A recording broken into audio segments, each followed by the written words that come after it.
Hey, fellow mathematicians! Before we get into the episode, we want to let you know some important information about Math is Figureoutable merch. Yeah, we know so many of you love all the great designs that we have on the Math is Figureoutable website, and you might want to share the love with some fellow mathy friends. If you're in the US and order apparel like t-shirts and hoodies by December 10th, it will arrive before the holidays. If you're out of the States, you'll want to order sooner than that to make sure you get your merch. Make sure you are holiday ready and get your order placed by December 10th. Now, on to the show. Hey, fellow mathers! Welcome to the podcast where math is figure-outable. I'm Pam Harris, a former mimicker turned mather. And I'm Kim Montague, a reasoner who now knows how to share her thinking with others. At Math is Figureoutable, we are on a mission to improve math teaching. We know that algorithms are amazing human achievements, but they're not good teaching tools because mimicking step-by-step procedures can actually trap students into using less sophisticated reasoning than the problems are intended to develop. In this podcast, we help you teach mathing, building relationships with your students, and grappling with mathematical relationships. We invite you to join us to make math more figure-outable. Hey, Kim, how's it going? Hey, it's good. How are you? Woo! Hey, it's going. Fast and furious. I know. All the things. All the things. You know, I like to start with a review, and I found one. Oh, fun. Okay. Listen, I'm going to say, though, that they're getting fewer and farther between, and it makes me so sad. We have asked people to share them, and I get like it takes a minute out of your time. It can be super short, but tell us what you love. Tell us what you wish we did differently. And to be clear, it's not just because we want to hear that you guys think we're cool, which is always fun, but it really is because we're trying to get the podcast out to more and more people so that more and more people can benefit from knowing real math. And all the algorithms work on if you get reviews and more followers. So if you guys could send us a review, that would be great. Yeah. Yeah. All right. What'd you find? This one says, wow, as the title. Hey. And it's J Moore 456. And this person said, I absolutely love listening to the podcast. I'm a third grade teacher, and I have been trying for years to teach math differently. This podcast is filled with great ideas and great conversation to help any math teacher or parent. Thank you for what you do. I love that they said for parents too. Yeah, nice. You know, a lot of the conversation we have is like maybe directed in the classroom, but I think if I were a parent, which I am, but if I were a parent who didn't kind of own some mathematical relationships, this would be hugely helpful.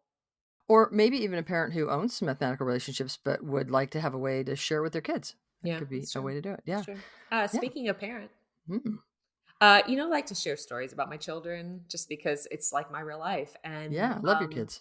And I am super pro teacher. I want to be the biggest super fan and, do all the like gift buying and school supply shopping. And in fact, my high school kid, I sent emails to his, I forgot to buy them though. Shoot.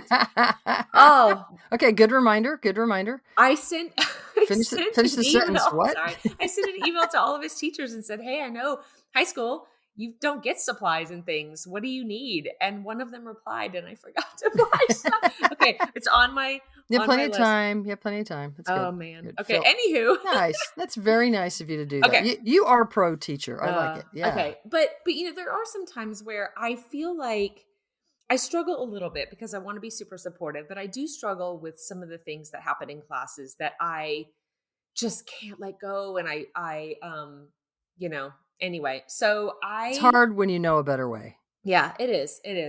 Anywho, so I had this paper that, and I sent the picture to you so we could talk about it, but all right, I'm pulling it up. Okay. Yeah. Yep.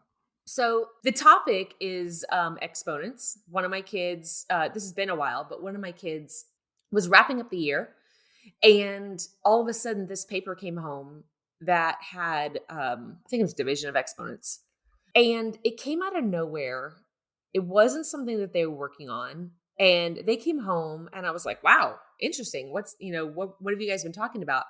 And they said, well, not really this, but this paper was one that we were supposed to know how to do. It was just a quick review, like in the last week or two of school. And as I sat down with him, it was clear to me that he didn't have a clue what how to tackle any of these problems.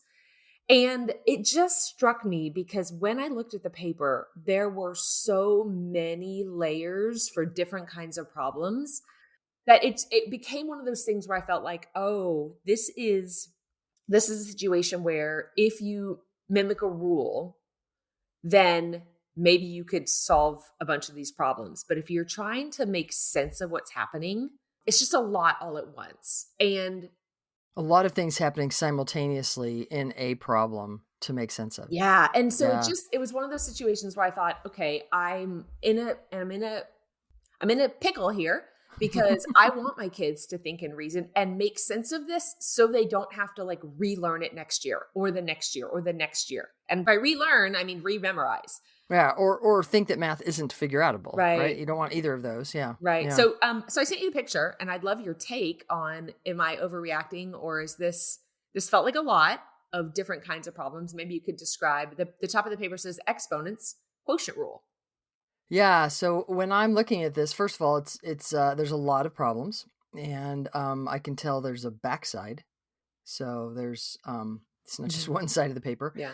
And so it's a lot of numbers raised to powers and numbers raised to powers divided by numbers raised to powers, or there's some variables as the power, or mostly as the base.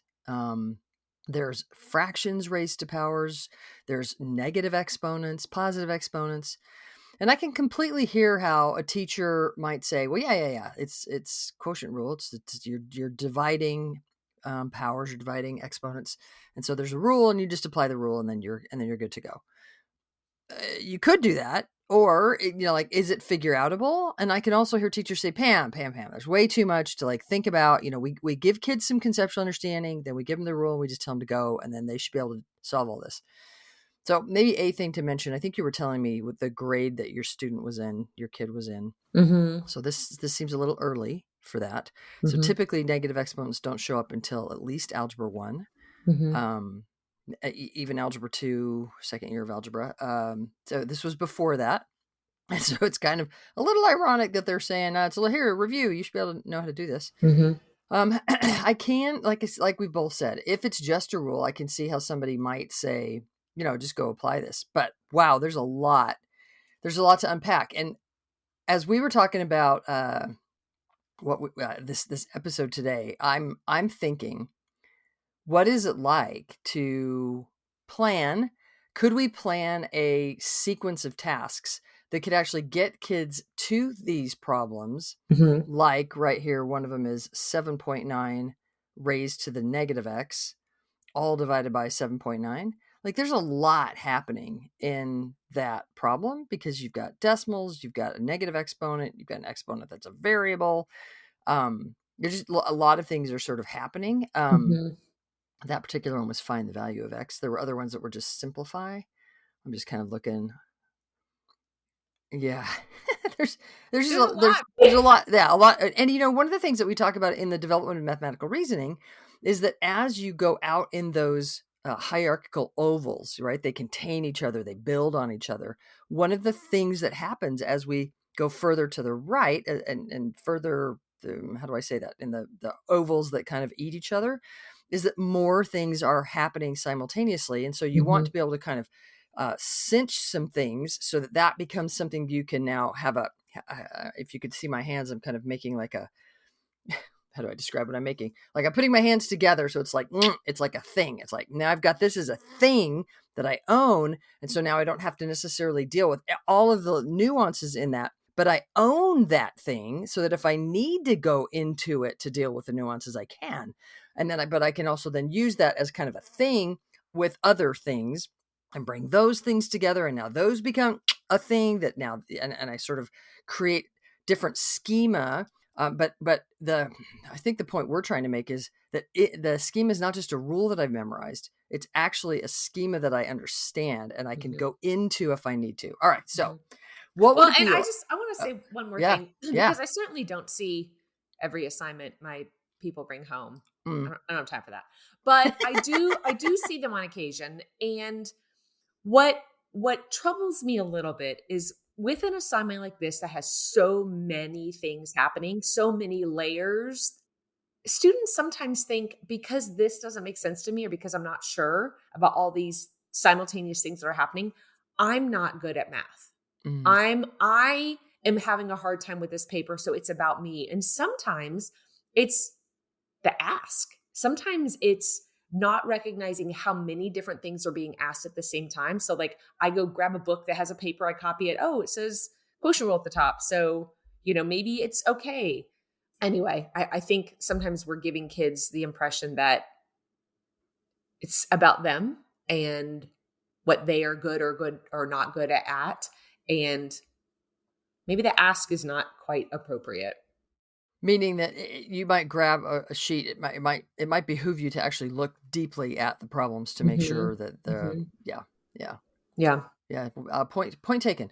So, what would it be like to create a sequence of tasks that could get kids to actually be able to reason through problems like 7 to the 11th divided by 7 to the -4, and without just like, wait, which rule is that, and applying some rule, actually being able to sort of think through that if they need to reason about what's happening, so that then when they deal with, say, an exponential function, they're actually thinking exponentially, like they can actually reason exponentially about what's happening. What could that look like? Well, I've actually created a sequence of tasks like that. I did some work with the state of Texas a while back, and also when we wrote Discovering Advanced Algebra, the 3rd edition. We really thought hard about what would it be like to help kids really think through, build their reasoning so that they can actually reason exponentially. So Kim, let's start today with a lovely problem string. Okay. That maybe you could start. And one of my favorite things to do, Kim, I don't know if I've said this on the podcast, is to think about, I've been doing this more and more lately, think about a task that I could do in high school, but then back it up a little bit and say, where ideally could I have started? And then create a problem string that could start maybe even in 3rd grade, that a 3rd grade teacher could do. But it could also be a problem string that the 4th grade teacher could do and take it a little further, and the 5th grade teacher could do and take it a little further, and the algebra teacher could do and take it a little further. So let's do one like that today. All right?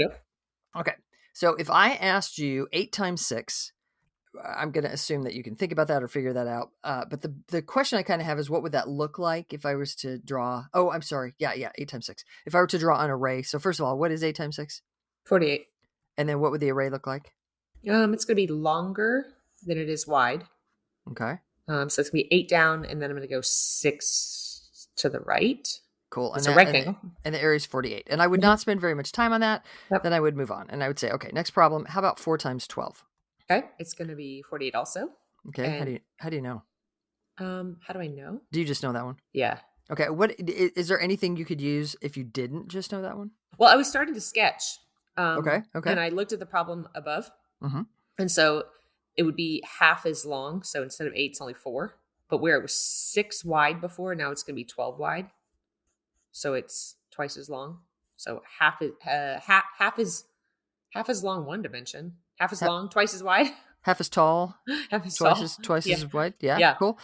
And so you didn't lose any area. We could talk about like cutting that top rectangle kind of where you did, like it was only half as deep, half as tall, and it can move that section over, and we didn't really lose any area, but we created a rectangle that was half as deep and twice as long, same area. Okay, so I'm going to write a 48 in that rectangle. And then I would probably say, so you're telling me that you could half the 8, and between the top equation, 8 times 6, and the bottom equation, 4 times 12, from the 8 to the 4, I'm going to actually do a sort of scaling loop, like almost looks like a big parenthesis kind of arrow. And I'm going to say divided by 2, and then I'm going to do that same kind of loop from the 6 to the 12, and I'm going to put divided times 2. So I've got 8 divided by 2 is 4, 6 times 2 is 12. So if you divide one factor by 2, multiply one factor by 2, then you get the same area. Cool. Next problem. How about 3 times 16? Okay. What are you laughing about? Sometimes when I don't know like what you want to do or where you're going, and I'm just kind of, I don't want to ruin what you're doing. And whether it was what you're saying is your brain just went 15 places, and you were like, I wonder which place Pam's going to go. I love it. Yeah. Okay. Okay. Right. That's also 48. Okay. 48. Is there one of the rectangles that we have on our papers right now? We have an 8 by 6 and a 4 by 12. Could one of those be related to the 3 by 16, or maybe both of them? I don't know. Yeah. Pick one. The 4 by 12. Okay, how? 3, the length of 3 Mm-hmm. is 3/4 of 4. Whoa. Okay. Not where I thought you were going to Oh, go. well, see, I don't, yeah. And then 12 is 3/4 of 16. Nice. Okay, so I might, if I was doing this with a 3rd or 4th grade class, go, thanks, Kim. That's really cool. Did anybody think of going from the 12 to the 3? Yeah. So that was a very middle school thing that you just did. Uh-huh. And if I was in 3rd or 4th grade, I wouldn't do it. If I was in middle school, I might not do it as the first strategy either, because that's pretty intense. It's funny that you say that, because when you were like, yeah, let's not go to that one. Mm-hmm. I went up to the first one. I totally did not even see the 4 let's by 12 actually do the first one. I think that's a better choice. Yeah. What do you? So from the 8 by 6, how are you getting 3 by 16? The 3 is half of the 6, and the 16 is double the 8. So it's like the 8 by 6 was turned. So I'm actually going to do that on my paper, and I'm going to create up by the 8 by 6. I'm going to put a 6 by 8. Okay. And then now that I have a 6 by 8, how does that? The 6 is double the 3. So I'll cut that 6 in half to get 3. Mm-hmm. And then 8 is half. 16 is twice as much as 8. And then I'll double that 8 to get 16. Now I have a 3 by 16, and I did it from that 6 by 8. And since the 6 by 8 had a 48, I cut up the 6 by 8 and didn't lose any area. Then the 3 by 16 is also going to have an area of 48. Cool. We could also look at the relationship between the 3 times 16 and the 4 times 12, and we'll let the readers do that. So, but for today on the podcast, I'm just going to keep going. Next problem. How about 2 times 24? So 2 times 24, I'm probably not going to expect you to have used, like 3 times 16. Often kids are going to actually want to use one of the other problems because they don't know 3 times 16. For 2 times 24, I think a lot of kids will just double 24, and they'll say, well, double 24 is 48. I'll say, what would that look like? And is it related to any, is there one up there, Kim? Right now we have an 8 by 6, a 4 by 12, 3 by 16. Is there one that's just like super obvious? Yeah, the 4 by 12. How? 2 is half of 4, and 24 is double 12. So I could take that 4 by 12, make it not as deep. It's only 2. The 4 becomes 2, and the 12 doubles to get 24. Now I have a 2 by 24. And so I didn't lose any area. That also has 48. I'm also going to do some of those scaling marks over by the equations, where, again, I'm going to have from the 4 to the 2, a divided by 2, and from the 12 to the 24, a times 2. The paper's getting a little kind of messy here at this point. The next problem that I'm going to ask you, well, first of all, I'm going to note that all of these were equivalent to 48. That's interesting. We could just move area around in these rectangles. Depending on kind of where I am, I might notice that we did a lot of having one dimension and doubling the other dimension, and that seemed kind of helpful. But for where we're going to go today, so we could definitely bring that up. But for where we're going to go today, I'm not going to really hammer that too much. I am going to ask another question. And the next question will be 2 times 2 times 2 times 2 times 3. Can I say it again? So 4 2s, four factors of 2 times 3. Okay. And I'm just going to ask, all right, guys, what's that? And so, Kim, what's that? It is also 48. Okay. And how'd you do it? I did all the 2s first. So go ahead. Well, actually, when you said that, I would probably interrupt you, and I would say, oh, I'm just going to show that by putting parentheses around the 2s. So I'm going to put parentheses around the first 2 on the left parenthesis, and then on the last 2, a right parenthesis. So now in my paper, I have the 2s in a set of parentheses times 3. And that's kind of like, if we look up at the problems that we've done before, that's kind of like the 3 times 16, just the commutative property. We've reversed the factors. Because 2 times 2 times 2 times 2, the 4 2s, is 16 times 3. So it's kind of like you were like, hey, I'm just going to figure it out like we did that problem. Cool. Then I'm going to suggest, could you put those 4 2s, 2 times 2 times 2 times 2 times 3, could you write that same expression for each of these 48s? So for example, for the 8 times 6, if I put 2 times 2 times 2, I'm writing it actually, times 2 times 3, next to that 8 times 6 equals 48, where would you put the parentheses to mean 8 times 6? Instead of like you did all the 4s, or excuse me, all the 2s to get 16. Does that make sense? Yeah. Like, okay. How would you do that for the 8 times 6? I would leave the first 3 twos out of the parentheses. Okay. And I'd put parentheses around the last 2 times 3. Cool. And I might put 2 sets of parentheses around the twos, around the first twos. Sorry, 2 times 2 times 2, that's 8. Okay. And then another set of parentheses around the 2 times 3. Either way. Yep. So now that I have those 2 sets of parentheses, I can there's 8. It's like jumping at me, 2 times 2 times 2. And the 6 is jumping at me, 2 times 3. Cool. Yep. So how about the next one? 4 times 12. Where would you put parentheses if you had those 2 times 2 times 2 times 2 times 3? And maybe, listeners, you might pause and think to yourself, where would parentheses go to have you sort of scream 4 times 12? The first set of parentheses would be around the first 2 twos. Okay, 2 times 2. That's 4. And then and then the next set of parentheses would be around 2 times 2 times 3. Because 2 times 2 times 3 is 12. 12. Nice. Cool. And then how about the 3 times 16? Oh, we already did that one. How about the 2 times 24? Yeah, I would put the parentheses around everything except for the first 2. Because 2 times 2 times 2, wait, sorry. 2 times 2 times 2 times 3 is 24. 24. So that's kind of cool. And now we have kind of this, I don't know, sort of way of thinking about prime factorization a little bit. Then I might go back and say, hey, did you know that, and listeners, you probably felt this. This was like 2 times 2 times 2 times 2. Like, is there a way that we could write that? Mathematicians often seek to be efficient. I mean, lazy. I mean, efficient.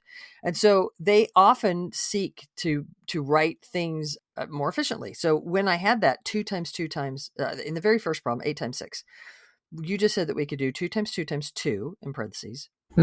Mathematicians might write that as 2 raised to the third power.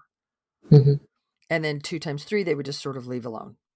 So I could have 2 to the third power times 2 times 3. What about 4 times 12? Mathematicians might write that as 2 squared, because it's 2 times 2 for 4. And then they have the leftover 2 times 2 times 3. They might write that as 2 squared times 3. Or I could look at the 3 times 16. Mathematicians might write that as 3 times, and then maybe I'd ask the students. 16 was 2 times 2 times 2 times 2, right? Then how would we write that, Kim? 2 to the 4th. 2 to the 4th. And then lastly, for the 2 times 24, how might we write that one? Just what's in parentheses? I would probably write... It would be 2 times... Yeah, there you go. Yep. 2 to the 3rd times 3. So now we have lots of expressions here with exponents in them that all are equivalent to 48 that we've made sense of multiplicatively. And we could sort of say, okay, well, let me give you one more. What if I gave you 2 to the 4th times 5? So 2 to the 4th times 5, what does that mean? And you could just tell me sort of what it would look like with multiplication. You could actually multiply it out and give me the whole number. And I would look for both of those. So if I just wanted to write that with a whole bunch of 2's, what would that look like? 2 times 2 times 2 times 2 times 5. Cool. And then any idea what that is? It's 80. How do you know? Because 2 times 2 times 2 is 8. And 2 times 5 is 10. So it's 8 times 10. Ah, very nice. So like instead of doing the 16 and the 4 2's to get 16 times 5, and then having to think about what 16 times 5 is, you grab the 2 times 5 to make a 10. That's very, very slick, very clever. Cool. And then the point of this problem string is, wow, exponents are multiplicative. Like we can represent repeated multiplication as an exponent, and we can look at exponentiation. We can look at an expression that is written with an exponent, and we can think multiplication. It can be really clear how those are connected. If I'm a high school teacher, I've also just sort of, if you could see my hands, I'm making this like, I can't describe what I'm doing today. This shout out motion, like ping, ping, ping. I often do this when I'm in person, like ping. You're like saying to students, hey, there's this doubling and halving strategy. In case you had never thought about it, you could double in half to solve a multiplication problem. You can represent multiplication as the area of an array, and we can represent repeated multiplication as exponents, and you can think about exponents as repeated multiplication. And I think you could do this all in about 8 minutes in an Algebra 1 or higher class. Yeah. And I think that's important that you just said, because a lot of times older grade teachers say, my kids, are struggling with blank, and they want to know Mm-hmm. how to wrap in some of the earlier work Mm-hmm. into the work they're doing. And this is a really nice example. And we're not done. Like, we haven't done a ton yet Right. with exponents. But the question we started with was, could we have a series of tasks that could build towards negative exponents and division with exponents? And I think this could be a start. And hey, Kim, how about next week? Let's do another one. Yeah. And Sounds good. maybe we'll do a series here where we'll do a series of tasks that could get kids and maybe teachers thinking more and more multiplicatively and understandably about exponents. You be writing lessons for people. Bam! All right, y'all. Thank you for tuning in and teaching more and more real math. To find out more about the Math is Figureoutable movement, visit mathisfigureoutable.com. Let's keep spreading the word that math is figureoutable.